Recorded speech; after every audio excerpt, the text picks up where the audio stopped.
Materi kedua mengenai konsep dasar perkembangan peserta didik. Perkembangan peserta didik merupakan bagian dari pengkajian dan penerapan psikologi perkembangan yang secara khusus mempelajari aspek-aspek perkembangan individu yang berada pada tahap usia sekolah. Perkembangan sebagai perubahan yang dialami oleh individu atau organisme menuju tingkat kedewasaannya yang berlangsung secara sistematis, progresif, dan berkesinambungan baik secara fisik maupun psikis dan terjadi sampai akhir kehidupan setiap individu.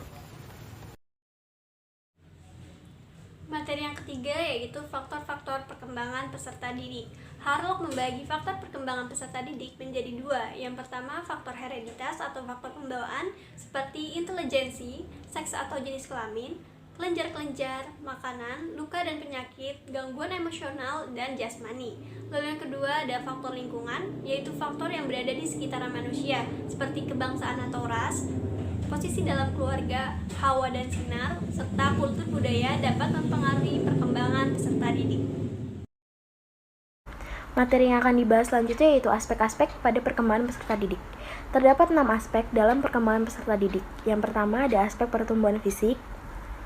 Yang kedua ada aspek pertumbuhan kognitif. Yang ketiga ada aspek perkembangan bahasa. Yang keempat aspek perkembangan sosial. Yang kelima aspek perkembangan emosional. Dan yang terakhir ada aspek penalaran moral. Materi selanjutnya yaitu tahapan dan karakteristik perkembangan peserta didik.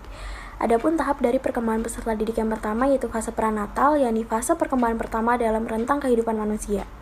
Yang kedua fase bayi yang terjadi selama 2 tahun pertama dalam kehidupan manusia.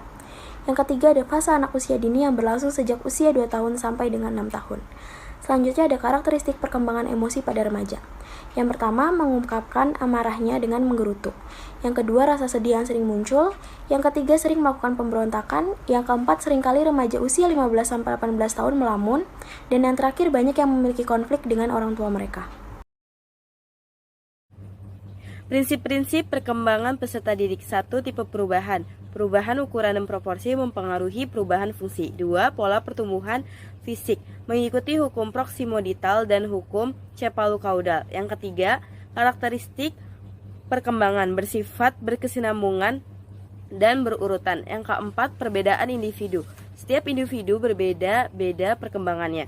Yang kelima, pola perkembangan bersifat periodik yang berarti berurutan dan teratur. Yang keenam, tugas perkembangan dalam setiap periode. Konsep dan teori psikoanalisa untuk perkembangan peserta didik. Psikoanalisis adalah metode terapi yang diperkenalkan oleh Simon Freud yang bertujuan agar pasien mempunyai pengertian mendalam mengenai konflik-konflik yang tidak disadarinya yang berasal dari masa lalu yang mempengaruhi perilaku dan emosinya pada masa kini.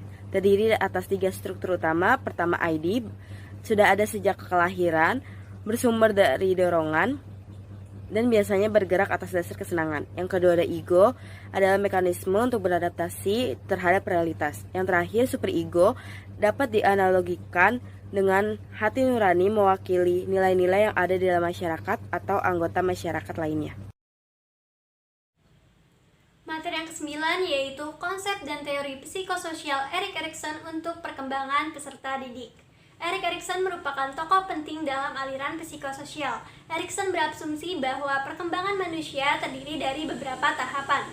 Ia pun menekankan pandangannya bahwa anak merupakan makhluk yang aktif dan penjelajah yang adaptif yang selalu berupaya untuk mengontrol lingkungannya. Dan anak bukanlah makhluk yang pasif yang mau begitu saja dibentuk oleh kedua orang tuanya. Erik Erikson pun membagi tahapan perkembangan psikososial menjadi 8 tahapan. Materi ke-10 mengenai konsep dan pandangan aliran behaviorisme untuk PPD. Teori belajar behavioristik merupakan teori belajar memahami tingkah laku manusia yang menggunakan pendekatan objektif, mekanistik, dan materialistik. Perubahan tingkah laku yang terjadi akibat dari adanya interaksi antara stimulus dan respon. Pertama, seseorang telah dianggap belajar apabila mampu menunjukkan perubahan tingkah laku. Kedua, hasil belajar diperoleh dari proses penguatan atas respon yang muncul terhadap lingkungan belajar. Yang ketiga, tujuan pembelajaran ditekankan pada penambahan pengetahuan. Yang keempat, peserta didik dianggap sebagai objek pasif yang selalu membutuhkan motivasi dari pendidik.